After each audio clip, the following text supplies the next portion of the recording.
My question for you today is, what do you take when you have joint pains, muscle pains, or even headaches? Chances are you go to your local drugstore, so like your CVS, your Walgreens, even down to Walmart and Publix, and you pick up a over-the-counter pain medication.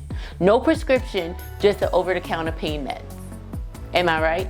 Because I know I used to do that all the time. So if you guys know anyone that could benefit from these types of videos, please go ahead and share it with them.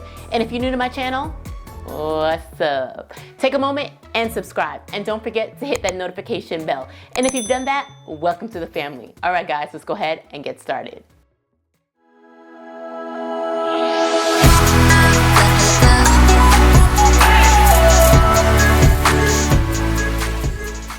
Over-the-counter pain medications are probably the most common use when you're dealing with pain that people go and get.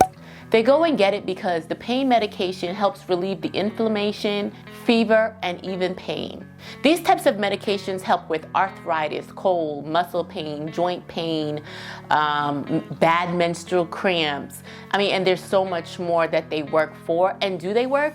Yeah, they do work, but everything comes with consequences. It's important to realize that no medicine comes without any risk, and they should be used properly. And I think, there was a time in my life where I honestly had really bad pains or a lot of joint pains. You guys know I battle with lupus. And so even in my younger days, before I was educated on this, and the only reason I'm educated on this is because I personally had kidney failure. And it contributes to that. It's one of the culprits that bring down so many people's kidneys, and people just don't know.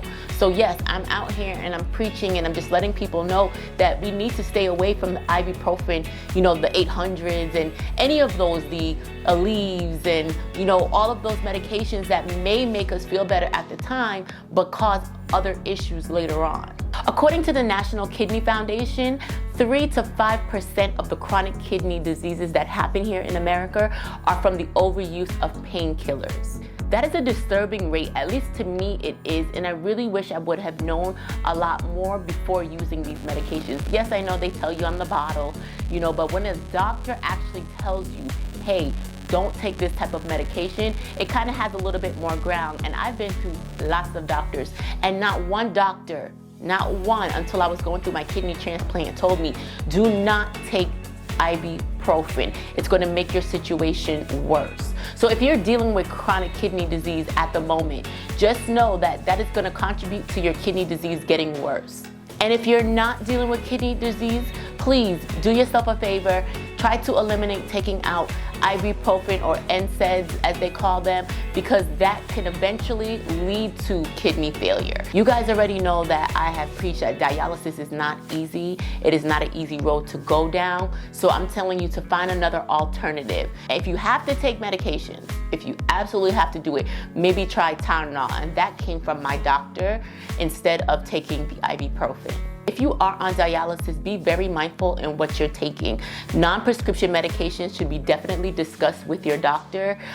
If you're going through this transplant, I honestly, when I was going through my transplant, I put nothing in my mouth in regards for pain or anything like that without consulting them, because I'm a newbie, or I was a newbie, and I didn't know what would react with the medications that I'm currently on. So you just have to protect yourself, and I just figured it was best to get an answer first before trying something new, because people are always going to tell you to try this and try that. It may have a reaction with your current medication. So before you take someone else's opinion and you try something, talk to your doctors first. When you decide to take ibuprofen, just know that it decreases the blood flow to your kidneys. So you know what that means? That means it's a lack of oxygen to keep the kidneys alive. And that can cause acute kidney injury. There was a study done that showed that, people who take ibuprofen had a higher risk of acute kidney failures within 30 days of taking that medication. Now, I'm not saying that when you take ibuprofen, it's going to take your kidneys down right then and there. No, but continual usage, when you take it all the time for days at a time, yes, it can cause issues. I'm not saying one-time cost at all. I don't want anyone to mistake my words, but what I'm saying is continuing use of ibuprofen. I know when I used to have very bad menstrual periods, for those 7 7 days, I would be taking ibuprofen every single day. And so that's why I'm telling you guys that, because not only me, but I have friends that are doing the same thing, and even my family members. Like, my dad was a big advocate for Aleve. I mean, he could have been on the billboard talking about, oh, Aleve works great. Now that I've educated him on the subject, he no longer takes that, because that can contribute to taking your kidneys down. And as you get older, you have to be very mindful in what you're doing, because you're not as young and your body doesn't regulate as it used to regulate. Just remember, acute kidney injury from taking ibuprofen sometimes show no symptoms. So if you are taking ibuprofen for long periods of time, it wouldn't be a bad idea to have your doctor do some blood work or some urine tests so you can make sure that your kidneys are still in good standing. And one of the tests that you can definitely see if there is any reaction from you taking these medications is having your doctor test your creatinine. So if your creatinine is starting to creep up from where it was the last time you checked it, then you know that your kidneys are definitely being affected. Yes, ibuprofen may ease your pain for the moment, but let's really think about it in another perspective. Because yes, I used to take ibuprofen all the time, like I explained, and I was popping it like candy because I was in a lot of pain. With lupus, you know, it attacks your joints, it hurts your muscles, and there was a lot of different factors. So on the days that I could not get out of bed, the first thing I'm gonna do is say, hey, pass me the bottle of ibuprofen. So I would take my ibuprofen. Within maybe 30 minutes, an hour the most, I was back to normal.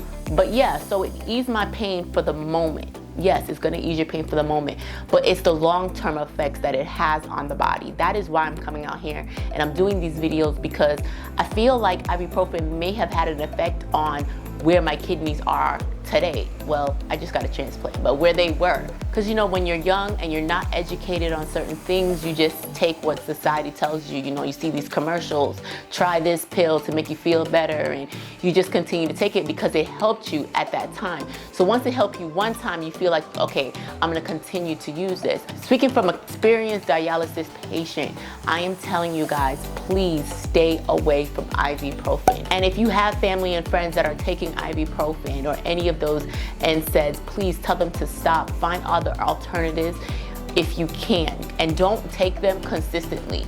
If you take it once, okay, but if you continue to take it day after day after day, within 3 to 7 days, you can see an effect on your kidneys just by taking that pill repeatedly.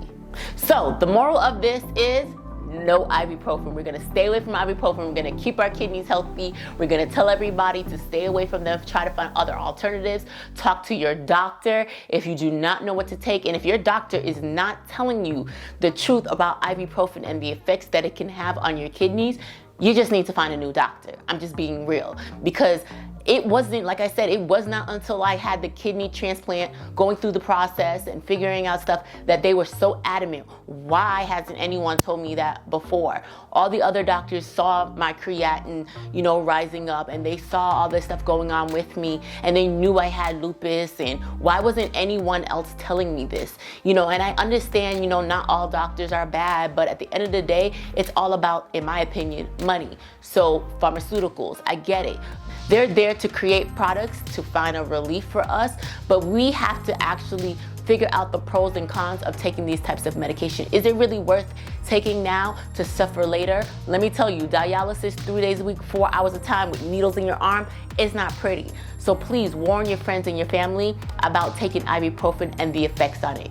All right, guys, so thank you guys for watching this video. I really appreciate your time. If you enjoyed this video, give me a thumbs up if you learned something. Otherwise, don't forget to hit the subscribe button, and I'll see you guys on my next video. All right, guys, see you next time. So my question for you today is, what do you take when you have muscle pains, headaches, and you pick up an over-the-counter,